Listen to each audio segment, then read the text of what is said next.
Welcome everyone, and welcome to Gaming Universe News, Walkthrough, and Reviews. Today I am going to be talking to you about The Division. In The Division, I'm going to talk to you about the story. A deadly pandemic affects New York City. The infrastructure collapses. After only a few days without food and water, the society dissolves into chaos. The Division, an autonomous unit of tactical agents, is activated. The agents of the division live unobtrusively among us, but are trained to operate independently, if nothing else will work. They are fighting to prevent the fall of society, but the agents will soon find themselves in a conspiracy and fight not only the effects of an artificial produced virus, but also the threat behind it. If everything collapses, your mission begins. Next, I'm going to talk to you about the single player and multiplayer concept of the game. The Division leaves it to you whether you prefer to fight alone against the evil or in co-op mode with friends and other players around the world to defeat the perpetrators of the virus. But that's not all, because in the so-called Dark Zone, you can also measure yourself against other players. An integrated clan system also allows you to create teams with an unlimited number of players to explore the New York City even more easier with friends. Next, I'm going to talk to you about the name of the division. The name of Tom Clancy's The Division is based on the one hand on the secrets organization The Division, which is comparable to the CIA and the FBI, and aims at the collapsed society in case of an attack, where former friends can rapidly become enemies. Next, I want to talk to you about the SHD, which stands for Strategic Homeland Division, or just the division. It is a response to the weakness and problems which have been identified during simulations like Operations Dark Winter and other disaster scenarios in the real world. The agents live unobtrusively among us, but are highly trained to ensure the situations that the key infrastructures and people that remains are protected and to prevent society from falling apart. Their motto, which is an integral part of the SHD logo, is Extremis Malis Extrema Remedy, which means desperate times calls for desperate measures. Next, I want to talk to you about the character customization. Before you can actually take on this journey, it is necessary to create an appropriate in-game character and customize it at your will. Tom Clancy The Division is an open-world shooter with MMORPG approaches. In short, a role-playing game. Therefore, there will be countless options in the game to individually change and adapt your character in their looks, items appearance, weapons, skills, talents, perks, and equipment. Next is your character slots. You can have up to 4 characters at the same time. The start menu is the place where you can switch between them, and it is up to you. If you want to help out your friend with your master character or start straight right away with a brand new one, as different character levels won't prevent you from playing with them.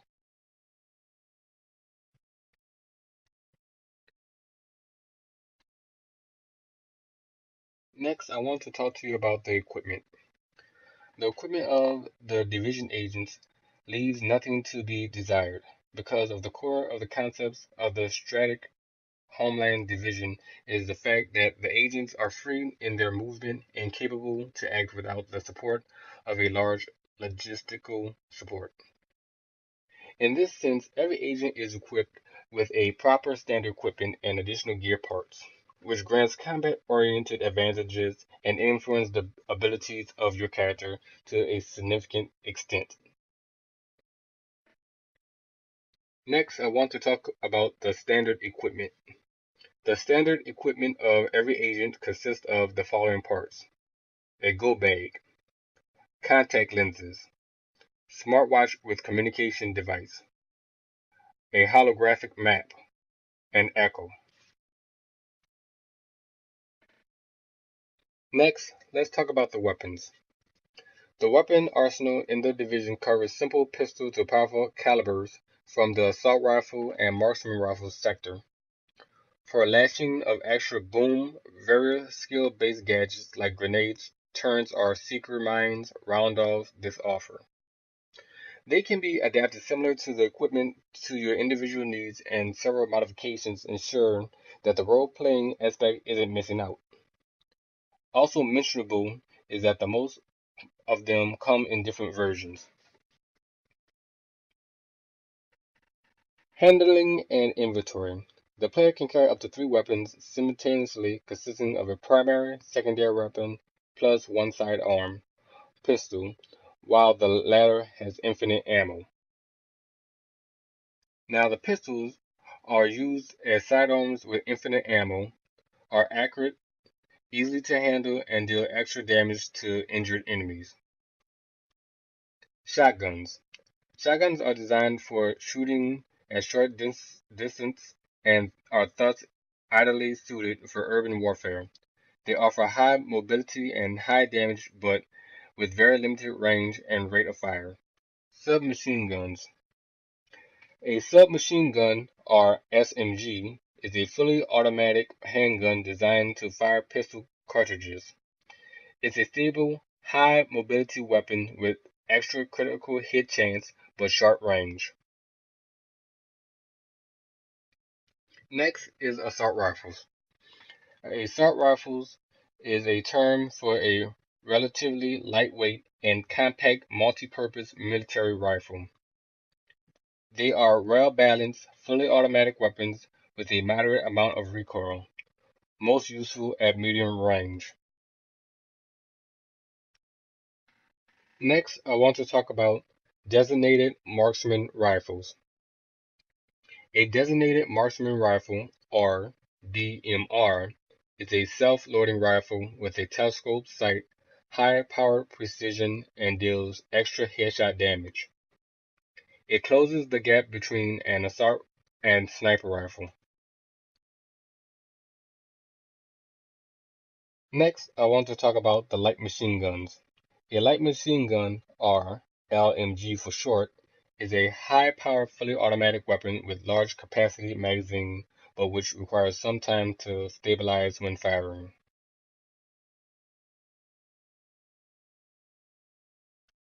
Next, I want to talk about the crafting system in Tom Clancy The Division, which allows you to create new items like weapons and gear, or improve and customize your equipped gear by using different types of crafting sources.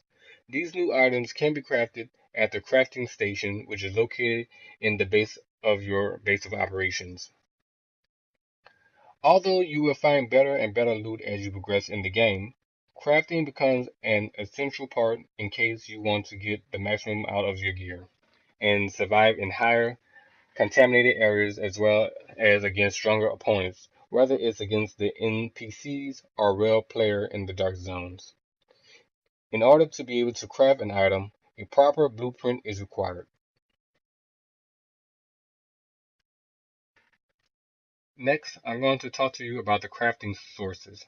Crafting sources drop randomly and can be looted from enemies and corpses, or found in crates as well as other players in the city that indicate a specific crafting material location.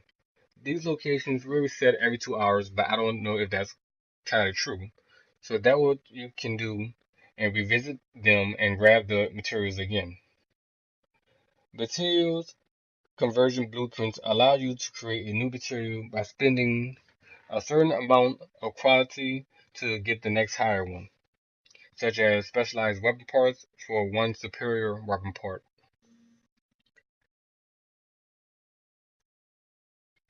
Next, we're going to talk about the blueprints. The blueprints tell you exactly what items can be crafted and how many crafting sources are needed to fulfill the requirements. They can be found throughout the game and are furthermore divided into normal blueprints and dark zone blueprints. While Later, one can be found in the Dark Zone and are the best in the game. The following items can be crafted, like weapons, masks, body armor, backpacks, gloves, holsters, knee pads, weapon mods, gear mods, and material conversions. Next, I want to talk to you about the skills in the game. The skills are offensive and defensive abilities slash gadgets that define the player role the most in the division. Cooldown periods ensure that you have to wait a certain amount of time before you can use them again. Because of the non-existence predefined classes, you have full control in which direction your character should go. Whether it's a tanky, heavy, or damage-oriented build, you basically create your own class that fits your playstyle the best.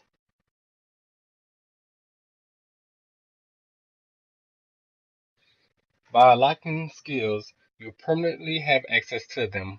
While you can equip two skills at the same time, not all skills can be unlocked by just reaching a higher level, but rather by completing missions. You can change them whenever or wherever you want, even during combat. The skills are divided into three main categories, which is security, medical, and technology. Next, I want to talk to you about skill modifications. Further distinctions between skills are obtained through skill modifications, which can be assigned to the skill they belong to. That's how, for example, you can turn your turn into a flamethrower. Before you can use them, they need to be unlocked. In contrast to the skills themselves, skill modifications will be unlocked through your mission progress.